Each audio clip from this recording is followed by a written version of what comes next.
Il est 19h. Radio Côte d'Ivoire, le journal Tiemoko Diarasuba. À la une de ce grand journal, les décès liés à la mauvaise utilisation de l'électricité sont toujours d'actualité en Côte d'Ivoire. C'est ce qu'on appelle mort par électrocution. La CIE n'en veut plus. Elle mène des campagnes de sensibilisation à travers le pays pour réduire considérablement le nombre de personnes tuées par le courant. Les baoulés de la localité de Boigny-Cross, dans le département de San Pedro, n'ont pas regagné les villes du centre du pays, d'où elles sont originaires. Je veux parler bien sûr de ces populations pour célébrer donc la Pâque. Ils sont restés sur place pour Pakinou, une fête très prisée chez les baoulés pourtant. Et à les entendre, ils ne regrettent pas de n'avoir effectué le déplacement. Et puis en Afrique du Sud, Winnie Mandela, l'ex-épouse de Nelson Mandela, est décédée ce lundi des suites d'une longue maladie. À 81 ans, elle aura été l'une des figures emblématiques dans ce pays qui s'est battu pour la fin de l'apartheid. Nous sommes le lundi 2 avril 2018, c'est jour férié puisque c'est lundi de Pâques en Côte d'Ivoire. Et nous sommes là et en direct, et c'est bien la moindre des choses. Krofouensou, localité située dans le département de Botro, a désormais son château d'eau. L'inauguration de l'infrastructure a eu lieu le week-end pascal en présence du ministre des Infrastructures économiques, Amédée Kofi Kwaku. Patrick Nguessan, un bois de la station régionale de Boaké, y était son compte rendu. La journée du 31 mars 2018 restera à jamais gravée dans la mémoire du peuple satikran du village de Krofouensou. En effet, la mise sous pression du château d'eau qui doit alimenter cette localité a été effectuée avec succès à la grande joie des populations. Dr Kwame Konan Maxime en est leur porte-parole.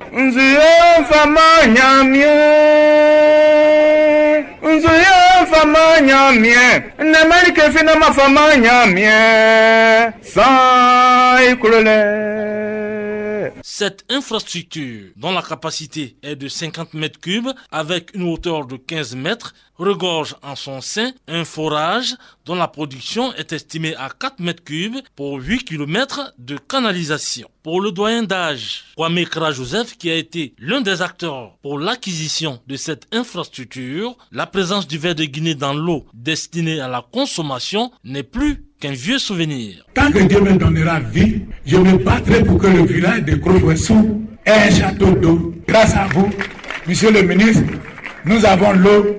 Je suis l'homme le plus heureux car nous n'avons plus de verre de Guinée. Rappelons que pour les 1500 âmes que compte ce village, la couverture en eau potable est largement suffisante pour les 5 années à venir. Patrick Nguessan Mboa, Radio Boaké pour Radio Côte d'Ivoire. Le ministre des Infrastructures économiques a pour sa part exhorté les filles et fils de la région à travailler en synergie car seule la paix pourra apporter le développement de la région, a-t-il dit. On écoute Amédée Kofi Kwaku. Quand le pays n'est pas en paix, il n'y a pas de développement possible. Donc ce qui est important pour le peuple de Côte d'Ivoire, c'est de cultiver l'amour, la paix et la cohésion. Krofouensou ne peut aller de l'avant que si toutes les populations sont réunies et travaillent ensemble, la main dans la main. Le président Alassane travaille pour la Côte d'Ivoire. Et nous devons donc continuer à lui faire confiance pour que l'eau qui est arrivée à Krofouensou puisse arriver dans d'autres contrées. Le chef nous a interpellés sur la route qui va de Botro à Krofouensou. Voilà pourquoi le chef de l'État a souhaité que d'ici 2020, que l'ensemble des routes qu'on ne grattait plus, cette année, nous allons reprofiler environ 40 000 km de routes sur les 75 000. Et notamment dans la région du Béquet, je peux vous rassurer que 1000 km seront reprofilés et dans les 1000 km, soyez sûrs qu'il y a la route de Krofouensou. Amédée Kofi Kwaku, ministre des Infrastructures économiques. On reste donc à l'intérieur du pays pour vous dire qu'une unité de production de 10 000 briques par jour s'installe à Deloa. L'entreprise spécialisée dans la fabrication de matériaux de construction a lancé ses activités en présence des autorités du Haut-Sassandra. Véritable source d'emploi, c'est le cas de le dire. L'entreprise pourra employer 200 personnes une fois en pleine activité. Écoutez, Keita Bakari, c'est le directeur général de l'entreprise en question. L'unité de production qui a été mise en place peut produire par jour 10 000 briques, 36 000 pavés par jour et 6 000 ourdis. Quant à la qualité, il faut retenir que le dosage est respecté et la machine, elle, est automatique. C'est elle qui fait le mélange sable-ciment. Pour le moment, comme nous sommes au début de nos activités, l'entreprise peut employer une 50aine de personnes. À pleine activité, en plein temps, c'est sûr qu'on ira atteindre le nombre de 150 à 200 personnes. Je vous le disais en titre, la mauvaise utilisation de l'électricité continue de tuer en Côte d'Ivoire. En 2017, 29 individus ont perdu la vie en Côte d'Ivoire par électrocution. Ces personnes ignoraient totalement que le courant électrique mal utilisé représentait un danger. C'est donc pour éviter ces pertes en vie humaine, causées d'ailleurs par le courant électrique, que les premiers responsables de la compagnie ivoirienne d'électricité ont initié une campagne de sensibilisation. Richard Dibi Abonois est notre correspondant de la région, il nous en parle. 29 accidents d'origine électrique, c'est-à-dire 29 personnes tuées en 2017 par le courant électrique, et ce par ignorance. Il faut donc œuvrer pour éviter ces genres d'accidents mortels. Voici tout le sens de cette campagne de sensibilisation axée autour du thème central, sensibilisation risque électrique.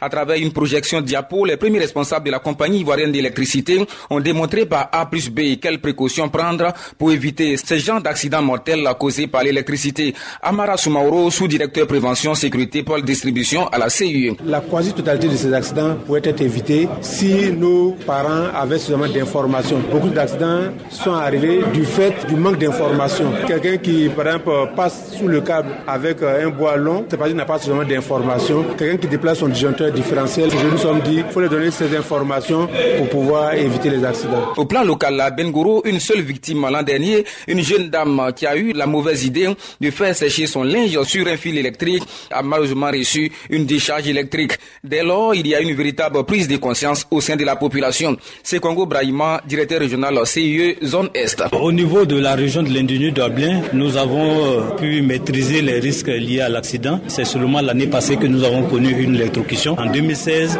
nous avons fait 0 accident.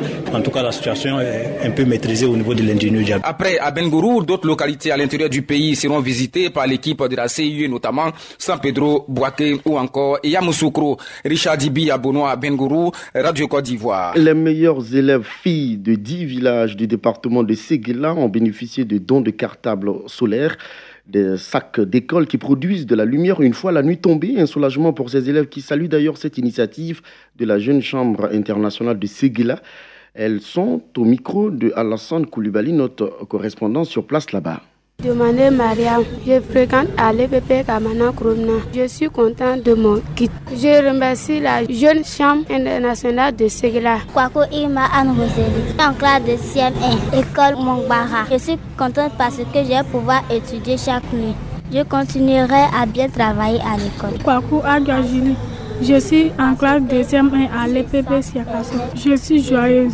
Ça me permet d'étudier la nuit. Je dis merci à la Jeune Chambre de Séguéla. Elles détiennent très souvent beaucoup d'informations au sein de l'entreprise où elles se trouvent. On les considère même comme étant les vitrines de sociétés et structures. Elles, ce sont les secrétaires.